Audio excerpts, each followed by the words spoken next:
गुरु भगवान को नमन है। देखिए, वस्तु का साकर्म कभी नहीं होता। जैसे एक गिलास में पानी और दूध बराबर बराबर डाल दिए जाए और गिलास में फेंट दिए जाए, फिर भी पानी के स्वरूप में पानी है और दूध के स्वरूप में दूध है। उस मिले हुए दूध और पानी में दूध अलग है और पानी अलग है। यंत्रों से या गर्म करके देखें तो दूध अलग और पानी अलग है। उस मिली हुई हालत पर भी दूध में पानी नहीं गया और पानी में दूध नहीं गया। अभी आपसे कहें कि अकेले आइए तो नहीं आएंगे। हम इस शरीर को तो नहीं बुला रहे हैं, हम तो आपकी आत्मा को बुला रहे हैं। इस हालत में भी आत्मा है। कुछ लोगों को तो दूध और पानी की बात भी कठिन लगती है। खैर, यह आत्मा अपने स्वरूप में है। भला वास्तव में शरीर से भी मेरा संबंध नहीं है तो अन्य पदार्थों से मेरा बंधन कैसे होगा? पुराणों में कहते हैं कि राजा जनक के पास एक गृहस्थ पहुंचा। बोला, महाराज, मुझे गृहस्थी ने बांध रखा है, कुटुंब ने मुझे जकड़ रखा है। कोई ऐसा उपाय तो बताओ, मैं इस फसाव से अलग हो जाऊं। राजा जनक ने और कुछ न किया, एक नीम के पेड़ को अखबार में भर लिया और कहते हैं कि अरे ठहरो ठहरो, मुझे इस पेड़ ने पकड़ लिया। पेड़ मुझे छोड़े तब मैं आपको उत्तर दूं। वह बोला, आपको बुद्धिमान समझकर मैं तो आपसे उपाय पूछने आया, पर आपकी तो साफ बेवकूफी जाहिर होती है। अरे, तुमको पेड़ ने पकड़ लिया कि तुमने पेड़ को पकड़ लिया? राजा जनक कहते हैं, बस यही तो तुम्हारा उत्तर है। अरे, तुमने कुटुंब को फांस रखा है कि कुटुंब ने तुम्हें फांस रखा है? देखो भैया, कौन अपनी स्त्री से बंधा है, कौन अपने पुत्रों में फंसा है।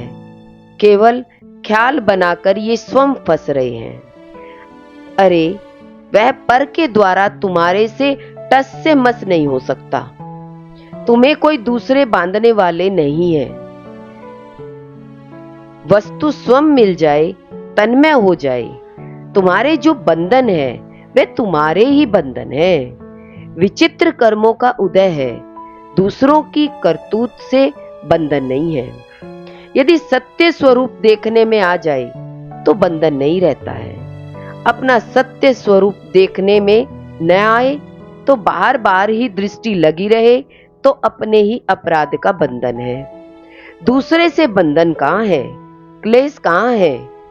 सब मेरे ही बंधन से क्लेश है। शांति तो अपने ज्ञान स्वरूप में है। शांति के लिए लाख यत्न बाहर में किए जाएं, कितने ही पुत्र, परिवार, मित्रजन देख डाले, पर शांति कहीं नहीं मिलेगी। अपना बब्बा देख लिया, धन वैभव जोड़ लिया, पुत्र मित्र जोड़ लिए, पर शांति उनमें कभी नहीं मिलेगी। चाहे जितना धन वैभव जोड़ ले, 4 गुना 10 गुना, पर शांति उनसे कभी नहीं मिलेगी। शांति का संबंध तो पर पदार्थ से है ही नहीं।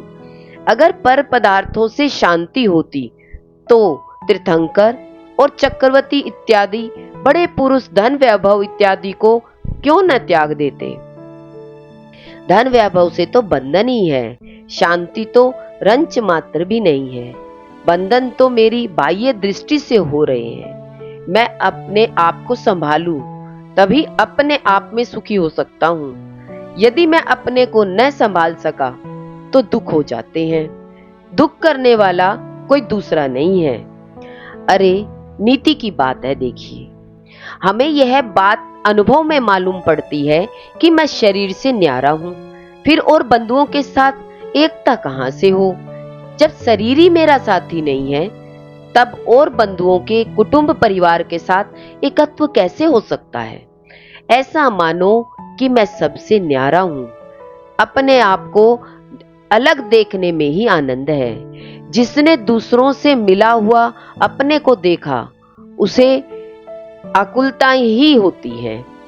अभी ये बच्चे लोग सुखी नजर आते हैं, दौड़ते हैं, फिरते हैं, खेलते कूदते हैं, इसलिए ये सुखी नजर आते हैं कि इनके किसी प्रकार का मोह नहीं लग पाता है। उनके स्त्री नहीं होती, सो स्वतंत्र है, इसलिए वे सुखी नजर आते हैं। जिस दिन विवाह हो गया, उसके दूसरे दिन से ही वे दुखी दिख पड़ेंगे। और संग बड़ा, पुत्र बड़े, उनसे मोह किया, अब दुखों का क्या ठिकाना। देखो बच्चों से भी मिलता क्या है। बच्चे बड़े हो गए, विवाहित हो गए, स्त्री में लीन हो गए, तो पिता मां की अवहेलना करते हैं। वे बैठे बैठे ही मन में कुढ़ रहे हैं। अपनी स्त्री से प्रेम करते हैं, अपने पुत्रों से प्रेम करते हैं और माँ बाप का अपमान करते हैं। माँ बाप दुखी होते हैं और दुख क्या होता है बतलाओ। पुरुष अपनी स्त्री का पक्ष लेता है और माँ का दोष बतलाता है। किसी काम से सास बहू में झगड़ा हो गया, पति ने स्त्री का पक्ष लिया और माँ का दोष बतला दिया, तो बताओ माँ को कितना दुख होगा। माँ सोचेगी यह मेरा बच्चा है, मैंने इसे पाला पोसा है, खिलाया पिलाया है, पर आज मुझे ही दोषी बता रहा है, स्त्री का पक्ष ले रहा है और मेरा निरादर कर रहा है। इससे तो माँ का दुख और बढ़ता है। ये मोही जन अपने बच्चों से ही मोह करते हैं, 24 घंटे उन्हीं के पीछे पड़े रहते हैं और दुख प्राप्त किया करते हैं। अरे नीति की बात है कि पुत्रों में ही रत रहने से, स्त्री में लीन रहने से, राग द्वेष मोह बढ़ाने से तो बर्बादी ही है। उनसे मोह हटाने से सब दुख खत्म हो जाएंगे, सारा भय खत्म हो जाएगा। आपके ये बच्चे आपकी इज्जत न रख सकेंगे, वे आपके बच्चे ही आपका अपमान करेंगे। यदि आपने उन बच्चों से अधिक मोह किया तो वे समझ जाएंगे कि ये माँ बाप मुझे चाहने वाले हैं, मुझ पर फिदा है, मुझ पर आसक्त हैं, तो फिर वे बच्चे आपकी इज्जत नहीं करेंगे। घर में रहते हुए भी बच्चों से अपने को जितना बाहर बनाओ, बाहर रखो, उतनी ही इज्जत रहेगी, उतनी ही विनय रहेगी, उतना ही सत्कार रहेगा। यही तो आनंद की बात है। मगर भीतर से इस मोह का रखना पाप है, क्योंकि इस मोह का फल केवल अशांति है। जब अपना शरीर ही अपना साथी नहीं है, तो फिर अन्य कोई अपना साथी कैसे हो सकेगा। कौन चाहता है कि मैं बूढ़ा बन जाऊं, मगर बूढ़ा बनना ही पड़ता है। यदि जिंदगी रही तो बूढ़ा होना ही पड़ता है। कौन चाहता है कि आत्मा इस शरीर से निकलकर भाग जाए। कोई बहुत ही अधिक वृद्ध बुढ़िया है, वह देखती है कि बच्चों से मुझे दुख है, तो वह भगवान से प्रार्थना करती है कि हमें वह उठा ले के माने मैं मर जाऊं। अगर कोई सांप निकल आए तो वह पुकारती है कि अरे बेटा दौड़ो बचाओ।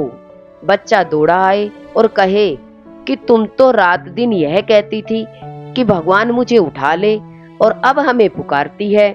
तो इस शरीर को चाहे जितने दुख हो जाए, पर मरने की कोई इच्छा नहीं करता है। कितना भी बूढ़ा हो, शरीर से रोगी हो, पर वह मरने की चाह नहीं करता है। हाँ, यदि कोई हष्ट पुष्ट भी हो और कसाय भाव जग जाए, तो वह आत्महत्या कर डालता है। अब यहाँ देखो जितने भैया बैठे हैं, सब मन से दुखी नजर आ रहे हैं। खाने की पीने की बात सोचो तो महंगे जमाने में भी 4 आने में पेट भरा जा सकता था, और क्या चाहिए। रोटी नमक से 4 आने में पेट भरा जा सकता है। आर्थिक परिस्थिति से कोई दुखी नहीं है, इसके तो मानसिक दुख है। इसके ये दुख है कुछ नहीं, पर ये विकल्पों से सताए जा रहे हैं। सब मन के राग बनाकर बैठे हैं। अगर ये अपने मन के राग मिटाए तभी ये निरोग हो सकते हैं। है तो बीमारी दूसरी और दवा दी जाए दूसरी, तो यह तो ठीक नहीं होगा। ठंडे का रोग और ठंडी ही दवा दी जाए तो सर्दी तो और बढ़ेगी, सन्नीपात और बढ़ेगा। मन में तो राग है और रोगों को बढ़ाने की दवा दी जा रही है, तो बताओ कैसे निरोग हो सकते हैं? देह से भी मेरी एकता नहीं है, तब बंधुओं से एकता कैसे हो? अरे थोड़ी एकता तो अपने में ले आओ। यदि कोई आदमी मर गया तो उसका नक्शा तो देखा होगा किसी का, वह देह छोड़कर ही तो चला गया ना। अब जो देह बचा उसे लोग मरघट में ले गए, वहां पर वह जला दिया गया। जला देने से सारी देह खाक हो गई। अपने में भी यह अनुमान करो कि वह मर गया, ऐसे ही यह मैं आत्मा भी इस शरीर से चला जाऊंगा। यह शरीर यहाँ से मरघट चला जाएगा, वहां खाक कर दिया जाएगा और खत्म हो जाएगा। जो गुस्सा आता है तो इस शरीर को ही आत्मा मान लिया गया है, तब गुस्सा आता है। और अगर यह जाने कि मैं ज्ञान मात्र हूँ, शरीर से न्यारा हूँ, तो यही विवेक है, फिर गुस्से का भी काम नहीं। अगर अपने से बाहर हो जाओ तो घमंड भी आ जाए, जैसे ऐसा क्यों हो गया, ऐसा हो जाना चाहिए था, यह सब क्यों नहीं रखा। ये जो घमंड आते हैं वे इसी कारण की शरीर को आत्मा मान रखा है कि मैं यह हूँ। ऐसा सोचना ही महापाप है। सारे पाप इसी कारण होते हैं। खोटी वासनाएं, काम वासनाएं इत्यादि से दूर रहकर यह सोचे कि मैं इस शरीर से न्यारा, निर्लेप, ज्ञान मात्र हूँ। ऐसा सोचने से यह वासनाएं नहीं रह पाती है। वासनाएं न रहने से अपने एकत्व की प्रवृत्ति आती है। ऐसा सोचे मैं न्यारा हूँ, मैं सबसे जुदा हूँ। तुम्हारा परिवार क्या है? पुत्र, मित्र, स्त्री इत्यादि ये सब अपनी अपनी दुनिया चला रहे हैं, इनका कोई कुछ नहीं है, किसी के साथ एकता नहीं है। ऐसी सच बात किसी क्षण ज्ञान में आवे तो आपको आनंद मिलेगा। वह आनंद कोई दूसरा नहीं पाएगा। आनंद तो भिन्न रहने में ही है, मिलकर रहने में आनंद नहीं है। अलग रहने में आनंद है। ज्ञान के द्वारा अलग रह जाए, सबसे मिलकर रहता हुआ भी अपने को अलग ही निरखे तो आनंद है। यह समझ में आवे कि मैं अपनी देह से भी भिन्न हूँ, सबसे न्यारा, पवित्र, ज्ञान मात्र हूँ, ऐसा अनुभव में आए तो आनंद है। यह शरीर क्या है समझे, और आत्मा क्या है, इन दोनों के लक्षणों को इसमें बताया जा रहा है। शरीर क्या है? परमाणुओं के समूह से उत्पन्न हुआ यह ढांचा है। शरीर कोई एक चीज नहीं है। एक चीज तो अखंड रहती है, मगर यह शरीर एक चीज होता तो उंगली न टूटती, पैर न टूटते, एक के टुकड़े नहीं होते। इस शरीर के तो टुकड़े टुकड़े हो जाते हैं। शरीर एक चीज नहीं है। शरीर है नाना परमाणुओं का समूह, और वे नाना परमाणु सब जड़ हैं। वे परमाणु सब मिलजुल गए हैं तो यह शरीर परमाणुओं के समूह से उत्पन्न होता है। मगर आत्मा अतीन्द्रिय है, इंद्रियों के द्वारा जानने में नहीं आता, न कर्णों से सुनने में आता। और बात तो जाने दो, असली चीज जो आत्मा है वह आत्मा मन के द्वारा भी समझ में नहीं आती, इंद्रियों के द्वारा जानने में नहीं आता। मन का ऐसा काम नहीं है कि मन के द्वारा कोई आत्मा का अनुभव कर ले। मन इस आत्मा के बारे में कुछ सोच सकता है। आत्मा न तो रूप है, न रस है, न गंध है, और न ही स्पर्श है। वह तो ज्ञान मात्र है, ज्ञान में है, ज्ञान दर्शन में है। उस आत्मा का साक्षात अनुभव भी मन नहीं करता। आत्मा तो मन, इंद्रिय और कसायों से परे है। देखिए, जैसे कोई राजा के पास जाने को तत्पर है तो द्वारपालों का या पहरेदारों का काम यह है कि वह दरवाजे के भीतर जाने दे और चलकर थोड़ी दूर पहुंचा दे। वह राजा के पास बैठकर बात करे, यह खुद को करना पड़ेगा।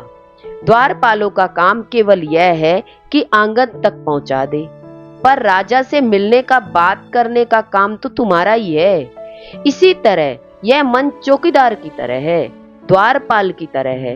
वही आत्मा का परमार्थ स्वरूप है, जो प्रभु का स्वरूप है। ऐसा विचार बना लिया मन ने, तो मन का कितना काम है? मन का उतना ही काम है कि आत्मा के आंगन तक पहुंचा देवे। आत्मा की जहां चर्चा चलती है, आत्मा का जहां वर्णन चलता है, उस आत्मा में दर्शनार्थ ले जाए।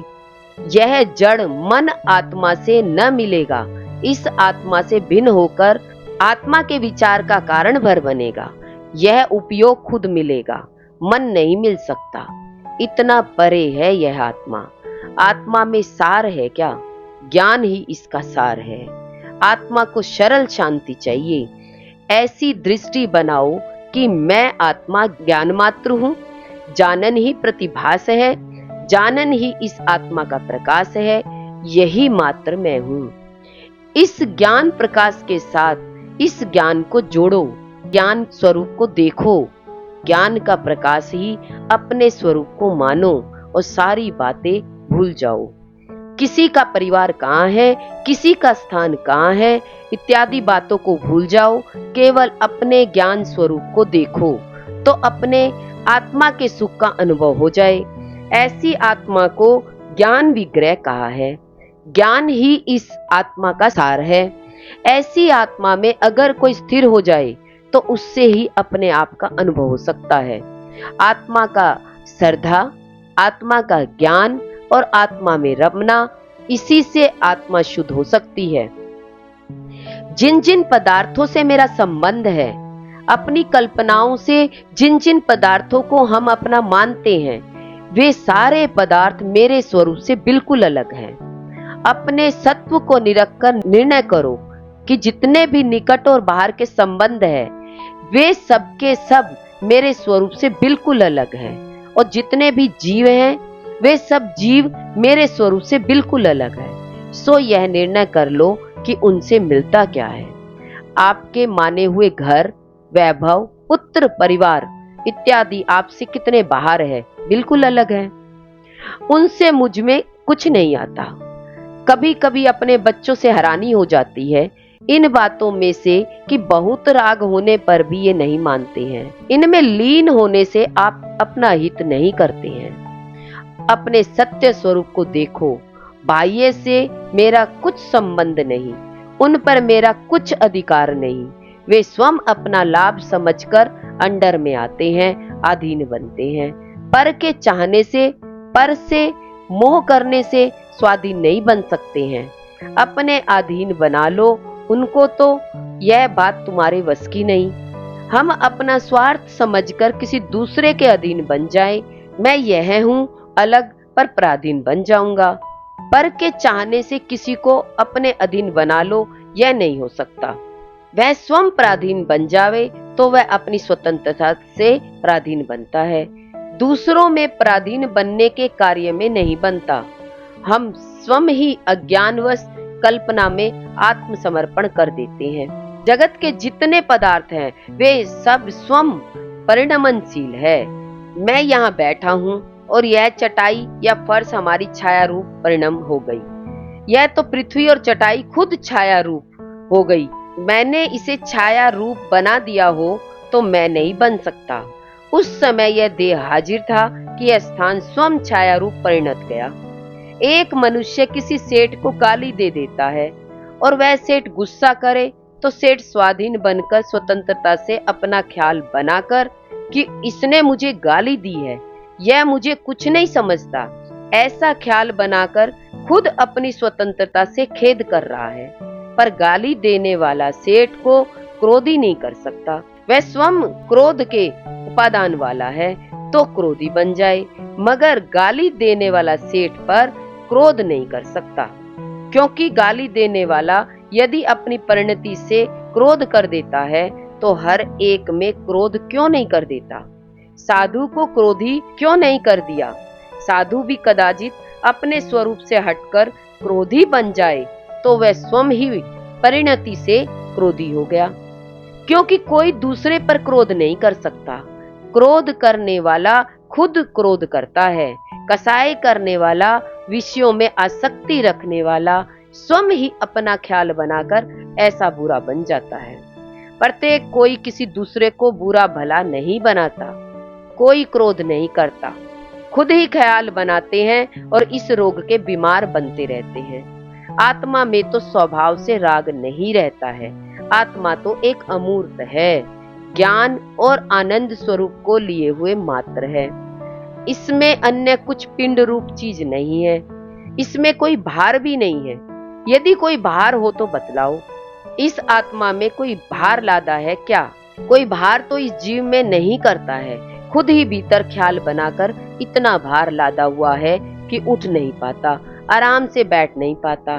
ख्याल बनाकर इतना बोझ लादा है कि खुद शांति से बैठ नहीं पाता, और इस जीव ने स्वयं अपनी जिद से अपने को दुखी कर दिया। दूसरा कोई दुखी करने वाला नहीं है। एक बादशाह था, वह पशुशाला में घूम रहा था। वहां घोड़ा बंधा था, पास में ही बैल बंधे थे। घोड़ा बैलों से बोला, तुम लोग बेवकूफ हो, इसलिए बोझा लादते हो। बैल बोले, तो फिर क्या बुद्धिमानी करें कि बोझा न ढोना पड़े? वे तो हमें पकड़ लेते हैं और जोत लेते हैं। घोड़ा बोला कि हम तुम्हें एक बुद्धिमानी की बात बताते हैं कि जब कोई बोझा ढोने के लिए तुम्हारे पास आए तो तुम पेट फुलाकर पैर पसार कर लेट जाना। ऐसा करने से तुम्हें बोझा नहीं ढोना पड़ेगा। राजा सब बातें सुन रहा था कि घोड़े ने बैलों को यह समझाया है।